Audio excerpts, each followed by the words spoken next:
Train ou avion, à vous de choisir. Une certitude en Europe, dans la majorité des trajets, l'avion reste moins cher que le train.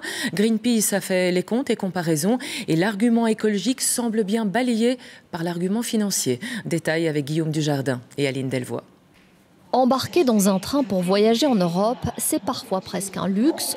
Entre Bruxelles et Madrid, par exemple, l'avion peut coûter 21 € par trajet contre 240 € pour le train. Maintenant, je pense qu'il faut aussi accepter que ça peut coûter plus cher si c'est protecteur de l'environnement. Les familles normales ne peuvent pas se permettre et préfèrent l'avion.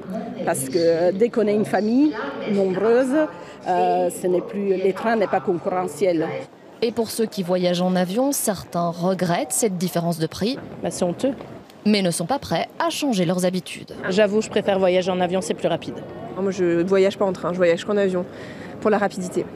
Greenpeace a comparé une centaine d'itinéraires entre 31 pays européens.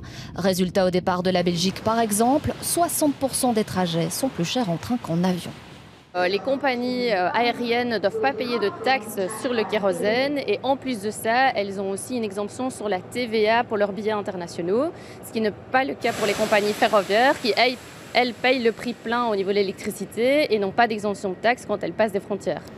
La SNCB ne veut pas entrer dans un débat politique, mais réclame plus de coordination au niveau européen et rappelle le poids du coût de l'infrastructure dans le prix des billets. Le train, le ferroviaire est un secteur qui demande des investissements lourds. Ce sont des infrastructures lourdes avec des investissements qui sont conséquents, tant pour l'infrastructure que pour le matériel roulant. Voyager en train émet 5 fois moins de CO2 par passager et kilomètre que l'avion. À l'heure où le changement climatique devient de plus en plus visible, Greenpeace appelle l'Europe et les gouvernements à revoir les mécanismes qui avantagent l'avion au détriment du train.